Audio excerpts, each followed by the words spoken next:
इसमें पहला अनुप्रयोग था कि किसी विमीय समानता की जांच करना। कोई विमीय सूत्र या कोई भी सूत्र आपको दिया होगा, वह सूत्र विमीय रूप से सत्य है या नहीं। हमने उसके लिए एक उदाहरण भी देखे थे कि कैसे चेक करते हैं। ऐसे एक उदाहरण देखते हैं हम लोग कि आप मान लो आपको एक सूत्र दिया हुआ है 1/2 mv² बराबर mgh, और आपको बताना है कि ये सूत्र सत्य है या नहीं। तो आप इसको कैसे चेक करते हैं? इसमें दो ही पद हैं, तो आप इसको LHS और RHS से चेक कर लेंगे। आप क्या करेंगे, सबसे पहले LHS का विमीय सूत्र लिख देंगे, RHS का विमीय सूत्र लिख देंगे। अगर दोनों LHS और RHS के विमीय सूत्र बराबर आ जाते हैं तो ये सूत्र विमीय रूप से सत्य है, अन्यथा ये असत्य होगा। तो पहले हम लिख देते हैं LHS का विमीय सूत्र। विमीय सूत्र को हम बड़े ब्रैकेट में लिखते हैं। तो पहले LHS का ले लेते हैं। LHS में क्या है, 1/2। 1/2 नियतांक है, नियतांक का कोई विमीय सूत्र नहीं होता, इसको लिखने की जरूरत नहीं है। फिर है M के लिए हम जानते हैं कैपिटल M लिखते हैं, द्रव्यमान। फिर है B क्या होता है, वेग या चाल। वेग या चाल होता है दूरी बटे समय, LT-1। LT-1 इसका विमीय सूत्र हो गया, और इसका स्क्वायर लगा हुआ है तो इसका भी स्क्वायर लगा। अच्छा, इनको एक साथ लिख लेते हैं तो M1 L2 और T-, ये हमारे पास LHS का विमीय सूत्र आ गया। अब इसी तरह से RHS का भी विमीय सूत्र बना लेते हैं। तो RHS का विमीय सूत्र क्या होगा, तो RHS के विमीय सूत्र के लिए हमने सबसे पहले क्या लिखा हुआ है, M। G क्या है, ध्रुवीय त्वरण, और ध्रुवीय त्वरण का विमीय सूत्र वही होता है जो त्वरण का होता है। तो इसके लिए हम लिखेंगे M1 T-2, वेग बटे समय। वेग का ये रहा, 1/2 पे समय और कर दो तो T-2, और इसके बाद है H है ऊंचाई। ऊंचाई के लिए हम L लिखेंगे, L। अब फिर से इसको देखिए, M1 L यहाँ है और यहाँ है L2 और T-2। तो आप देख रहे हैं LHS का विमीय सूत्र ये था और RHS का विमीय सूत्र ये है। क्या दोनों बराबर हैं? अगर दोनों बराबर हैं इसका मतलब है कि इस तरफ के जो मात्रक है और इस तरफ के जो मात्रक है वो बराबर है। बराबर है तो ये सूत्र विमीय रूप से कैसा है, सत्य। तो हम लिख देंगे यहाँ पे LHS का विमीय सूत्र बराबर RHS का विमीय सूत्र।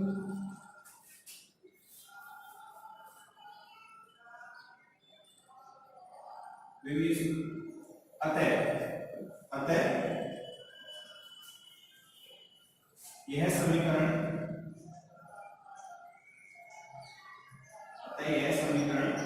विमीय रूप से सत्य या सही है।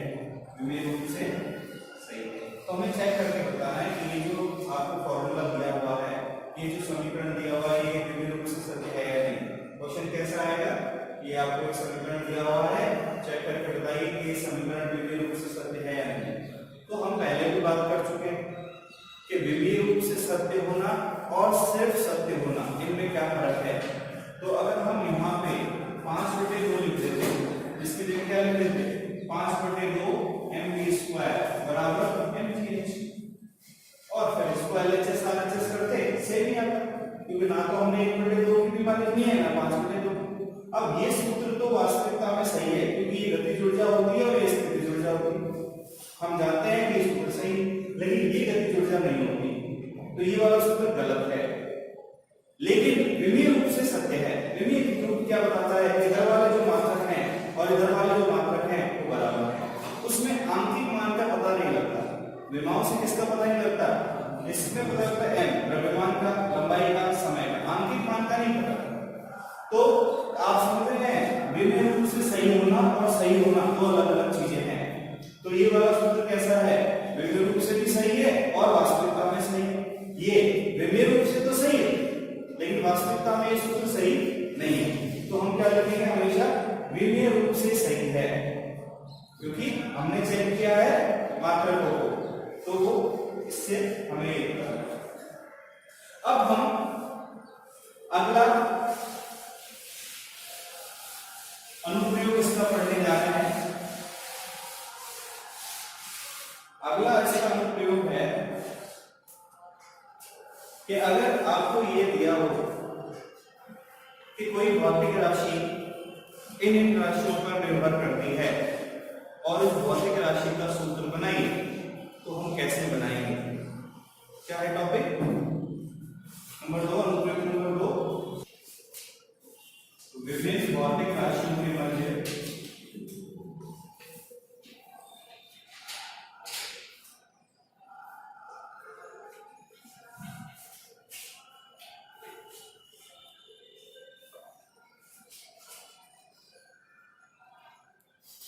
संबंध। जो मैं बता रहा था कि एक अगर भौतिक राशि है वो कुछ राशियों पर निर्भर करती है, तो कैसे उसका सूत्र बनाएं?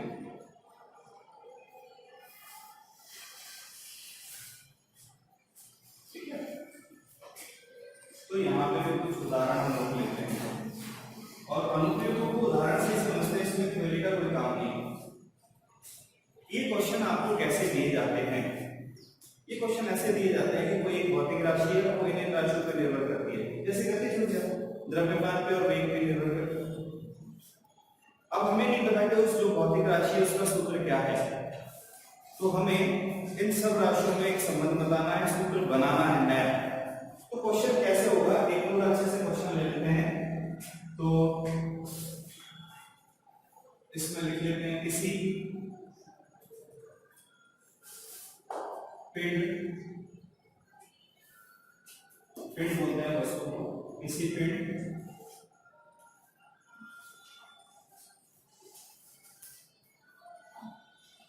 की वृत्ताकार गति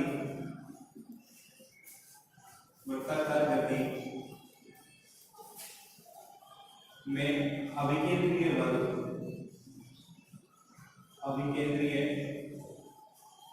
बल F, उसके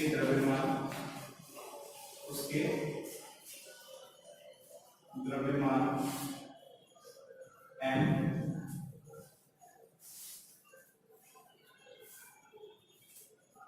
चाल B तथा वृत्ताकार पथ की त्रिज्या R पर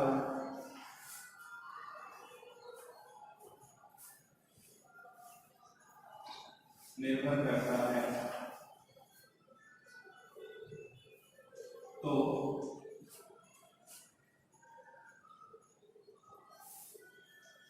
अभिकेंद्रीय बल का सूत्र व्युत्पन्न कीजिए।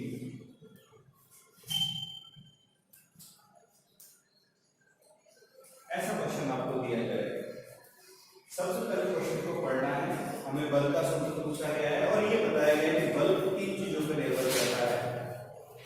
बात समझ में आई? क्वेश्चन क्या है? क्वेश्चन ये है कि हमने एक पत्थर को धागे से बांधा और उसको ऐसा घुमाया वृत्ताकार पथ में।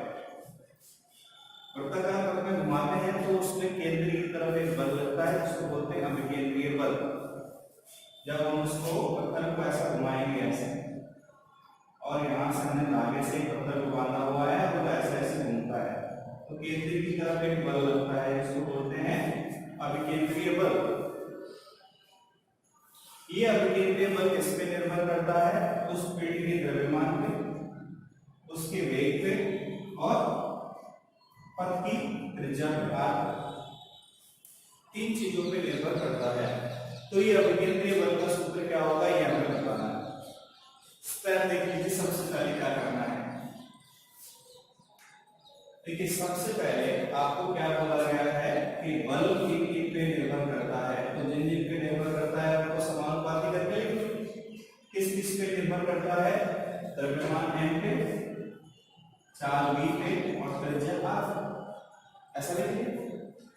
बल के एक पे निर्भर करता है, हमें नहीं पता समानुपाती प्रतिक्रमणानुपाती, हमने तो लिख दिया।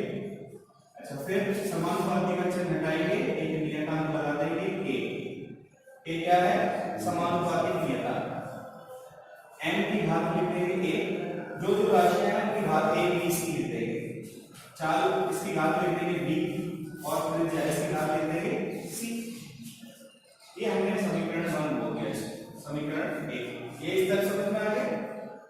आपको जिसका सूत्र निकालना है वो किन किन पे निर्भर करता है, ऐसा लिख दो। फिर समानुपाती का चिन्ह हटा के नियतांक लगा दो, जो राशियां उनकी घातें बना दो a b c। अब दोनों तरफ विमीय सूत्र लिख देते हैं। दोनों तरफ विमीय सूत्र लिखने पर दोनों तरफ विमीय सूत्र लिख देते हैं। इस तरफ बल है, बल का विमीय सूत्र हम जानते हैं m1 l1 3 - 2। ये क्या है? नियतांक। नियतांक का विमीय सूत्र हमने लिखा m द्रव्यमान है और वहां लिखा भी है m क्या है? द्रव्यमान। और द्रव्यमान के लिए हम क्या विचार कर लेते हैं? घात a लगा हुआ है तो घात a लगा दें। ये क्या है? चाल या वेग। चाल या वेग, इसका विमीय सूत्र होता है l1 t - 1। घात कितनी है? d, घात भी लगा दें।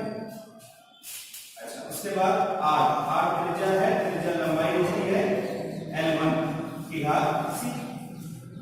अब यहाँ किस प्रकार से लिखा हुआ है? पहले m है, फिर l है, फिर t है। ऐसे ही इसको भी लिख लेते हैं। तो इधर क्या है?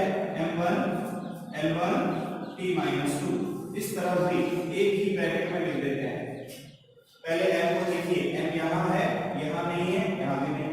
m की घात कितनी है? 1 और ऊपर क्या है? a। तो m को टोटल क्या लिख देंगे? m की घात 1। यहाँ देखिए l की घात b, इधर भी है और इधर भी है। अगर आधार समान हो तो घातें जुड़ जाती हैं। l की घात b है और l की घात c है, तो l की घात हम क्या लिख सकते हैं? b + c, घातें जुड़ जाएंगी। यहाँ देखिए t सिर्फ यहाँ है, यहाँ -1 है और ये b है, तो t की घात क्या बनेगी? -b। दोनों तरफ तुलना कर लेंगे। तुलना करने पर हम यहाँ देखते हैं m की घात कितनी है? a। यहाँ m की घात कितनी है? 1। तो a का मान क्या आ गया? तुलना करनी, m की घात कितनी है? a। और इधर m की घात कितनी है? 1। l की घात कितनी है? b + c। और इधर l की घात कितनी है? तो b + c बराबर 1 आ गया। उधर t की घात कितनी है? -b।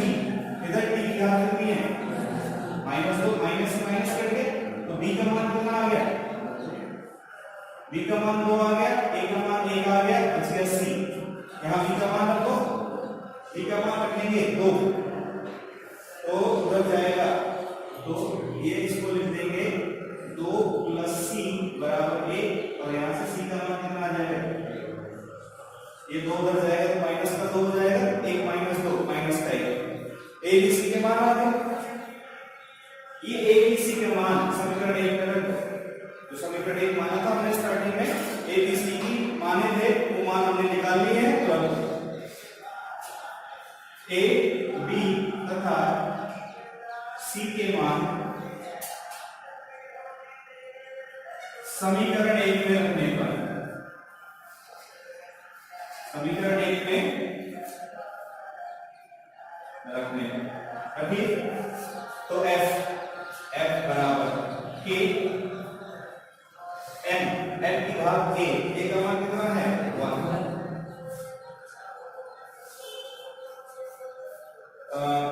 v की घात b का मान कितना है? 2। r की घात c का मान कितना है? -1। सूत्र बनाने के लिए जो घात -1 है उसको नीचे लिख लेंगे। ये कितना आ गया? f बराबर k m v स्क्वायर बटे r। ये विकेंद्रीय बल का सूत्र होगा। समझ रहे हैं? क्या प्रयोग हमने कैसे किया है? आपको ये बोला गया है कि बल जो है एक पे निर्भर करता है, तो बल का सूत्र बनाइए। हमने बना बल का सूत्र, और आप इसको पढ़ेंगे आगे कि a का मान हम कितना ले सकते हैं? 1। तो यदि ये विमेय सूत्र से नहीं पता लगेगा के का मान कितना है, के कोई नियतांक है, के का मान 1 हो सकता है, 1/2 हो सकता है, कुछ भी हो सकता है। तो अगर हम देखें इतना बहुत सफिशिएंट, ठीक है, आप धीरे धीरे, तो इसका ये एक लिमिटेशन है कि हम यहां से विमीय विश्लेषण से नियतांक का मान नहीं निकाल सकते। सूत्र बना सकता है, इन पे निर्भर करता है, कैसे निर्भर करता है, स्क्वायर और ये सब सूत्र आ जाएगा, ठीक है। तो इस तरह से हम इसको हल करते हैं। अच्छा, एक क्वेश्चन और इसका करके बताइए। मान लो आपको ऐसा दिया है कि कोई गतिशील वस्तु की गतिज ऊर्जा उसको हम लिख देते हैं के काइनेटिक एनर्जी, ये निर्भर करती है उस वस्तु के द्रव्यमान पे, उस वस्तु के वेग पे और उनकी त्वरण g पे। हमें तो ये दे दिया गतिज ऊर्जा का सूत्र आप जानते हैं, वैसे दिमाग में है कितना होता है, 1/2 mv² होता है, पर हमें क्या बोला है उसमें g होता है क्या? गतिज ऊर्जा के सूत्र में क्या g होता है? नहीं होता, कोई बात नहीं। लेकिन क्वेश्चन में क्या बोला है कि किसी वस्तु की गतिज ऊर्जा उसके द्रव्यमान पर निर्भर करती है और उसकी चाल पे निर्भर करती है, वेग पे, और गुरुत्वीय त्वरण g पे निर्भर करती है। तो गतिज ऊर्जा का सूत्र बनाइए, गतिज ऊर्जा का सूत्र व्युत्पन्न कीजिए। हमारे स्टेप क्या रहेंगे, यही सेम। अब हमें नहीं पता कि सूत्र में g आएगा कि नहीं आएगा, हमें तो पता ही नहीं, पर ये बोला है कैसे ऐसा है, नहीं आएगा तो अपने आप बढ़ जाएगा। तो सूत्र बनाते हैं। सूत्र बनाने के लिए सबसे पहला स्टेप, समानुपाती का चिन्ह हटाइए, क्या लगा देंगे, एक नियतांक के, ये के पूरा एक साथ में गतिज ऊर्जा, कैसे के को काटना नहीं है ना, और के n की घात कितनी, के b की घात कितनी, b, और g की घात कितनी, समीकरण 1 को तुलना करके abc के मान निकालेंगे, हल देंगे, सूत्र बन जाएगा, सिंपल सा स्टेप। अच्छा, दोनों तरफ का क्या लिख लेते हैं पहले, देखिए ये क्वेश्चन में हमने हर चीज लिखी है, अब बार-बार उस चीज को नहीं लिखेंगे, दोनों तरफ विमीय सूत्र लिखते हैं। ये गतिज ऊर्जा का विमीय सूत्र क्या होता है, वही जो कार्य का होता है, बल गुणा विस्थापन m1 l2 t - 2 ये होता है। गतिज ऊर्जा कोई भी ऊर्जा हो किसी तरह की, उसका विमीय सूत्र ये होता है, बराबर नियतांक का कोई विमीय सूत्र नहीं लिखना आपको, m के लिए कैपिटल M की घात a, v l1 t - 1 की घात v, g गुरुत्वीय त्वरण है, और त्वरण के लिए हम लिखते हैं l1 t - 2 की घात c। वही सेम स्टेप चलेंगे, इधर तो इसको लिखो as it is m1 l2 t - 2। Okay, इस तरफ क्या करना है, इस तरफ m को पहले लिखेंगे, फिर l को, फिर t को। तो बताइए m सिर्फ यहां है, यहां नहीं है, यहां नहीं है, m की घात कितनी, a, इधर 1 है और इधर a है, m की घात a। l का देखिए, l इधर है, l की घात b, इधर है l की घात c, तो l की घात b प्लस c। t का देखिए, t की घात माइनस b, t की घात माइनस 2c, तो t की घात माइनस b माइनस 2c। दोनों तरफ तुलना करके abc के मान निकाले, इधर m की घात कितनी है और इधर a का मान कितना आ गया 1, तो b प्लस c किसके बराबर होगा 2, b प्लस c अब इधर कितना है, अच्छा माइनस b माइनस 2c, ये किसके बराबर होगा -2। a का मान तो सीधा सीधा ही आ रहा है, तो समीकरण को हल करने की जरूरत नहीं है। यहाँ 2 हैं, इन दोनों को जोड़ो, b से b कट गया, अच्छा प्लस का c और माइनस का 2c, तो माइनस का c बचे और इधर क्या बचेगा, दोनों को जोड़ा है तो 2 - 2 0। तो यहां से c का मान क्या आ गया है, c का मान क्या आ चुका है 0। c का मान किसी के एक समीकरण में रख दो, c का मान यहां रख दो 0, b का मान कितना आ जाएगा, abc का मान यहां रख दो, तो गतिज ऊर्जा का सूत्र क्या बनेगा, गतिज ऊर्जा बराबर m की घात k, नियतांक को नियतांक रहने दो, नियतांक हमें नहीं पता कितना है, k m की घात k, m की घात पर v की घात v जी की घात सी, सी का मान तो 0। किसी की भी घात 0 कितना होता है 1, किसी की भी घात 0 कितना होता है 1, चाहे 2 की घात 0 हो, 10 की घात 0 हो, x की घात 0 हो, y की घात 0 हो, किसी की भी घात 0 कितना होता है 1। ये तो 1 हो गया। ये देखिए ये क्या सूत्र आ गया है, गतिज ऊर्जा बराबर k mv²। ये सूत्र k क्या है, नियतांक। गतिज ऊर्जा का सूत्र हम जानते हैं, नियतांक कितना होता है 1/2। नियतांक कितना होता है 1/2 mv²। नियतांक का मान निकाल सकते हैं यहां से। तो हम चाहे वो राशि हमारे सूत्र में आए या ना आए, हमें तो कोई स्टेप फॉलो करने अपने आप बढ़ जाएगा। अपना दिमाग नहीं लगाना है यार, जी तो आता ही नहीं, क्या दे दिया तो दे दिया। आप तो कोई स्टेप फॉलो करो जो है, तो इस तरीके से हम कर लेंगे। ठीक है, अब समझ में आती है। बुक में भी एक एग्जांपल है इसका, उससे भी एक एग्जांपल कर लेते हैं। बुक में एक एग्जांपल दिया हुआ है, एक सरल दोलक। ठीक है, क्वेश्चन वही है, क्या बोला गया है, एक सरल दोलक है और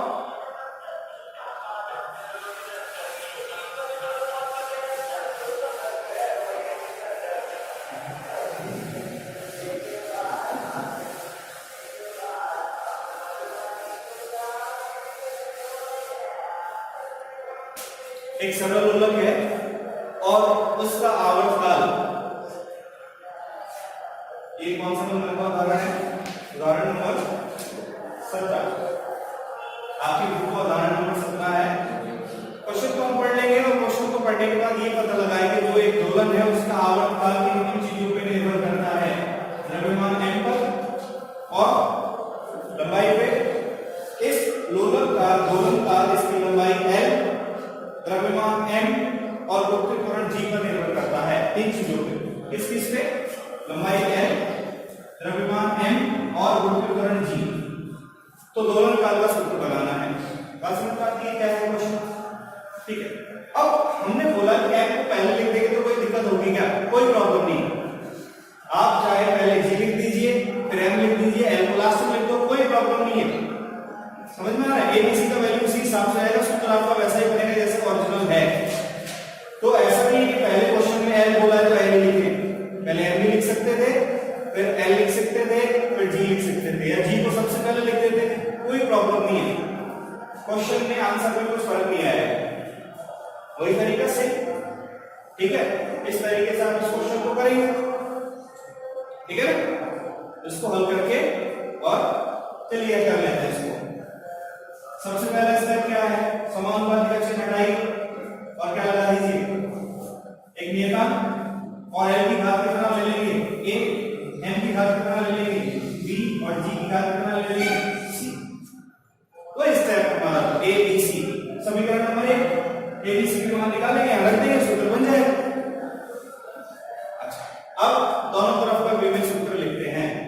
ये क्या है t, t क्या है दोलन काल, दोलन काल क्या होता है समय, एक चक्कर में लगने वाला समय।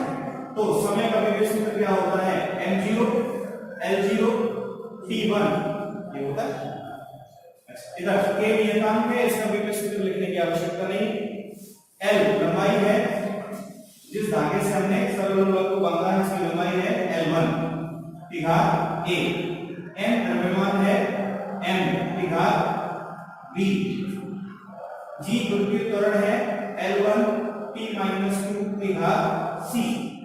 ओके, वही फॉर्मेट क्या करेंगे, पहले m को लिख लो, m ये है सिर्फ, n की घात कितनी है b, l लिख लो, l यहां भी है और यहां भी है, इधर l की घात बनेगी a और इधर l की घात बनेगी c, a + c। अच्छा, t की घात, तो t इधर तो है, इधर भी इधर है, -2c, ऐसा लिखिए।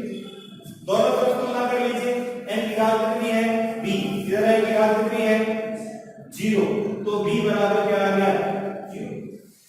इधर l की घात कितनी है a + c, a + c किसके बराबर आ गया 0। c की घात -2c इसके बराबर आ गया 1। देखिए b का मान तो सीधा सीधा आ चुका है, c का मान यहां से आ जाएगा, c का मान कितना आएगा भाई -1/2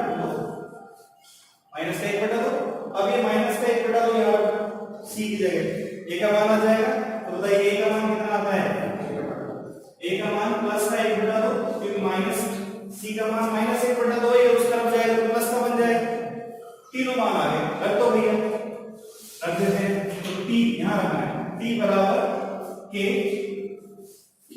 l की घात a का मान है 1/2, तो l की घात 1/2, m की घात b का मान कितना है 0, तो m की घात 0, और g की घात c का मान -1/2।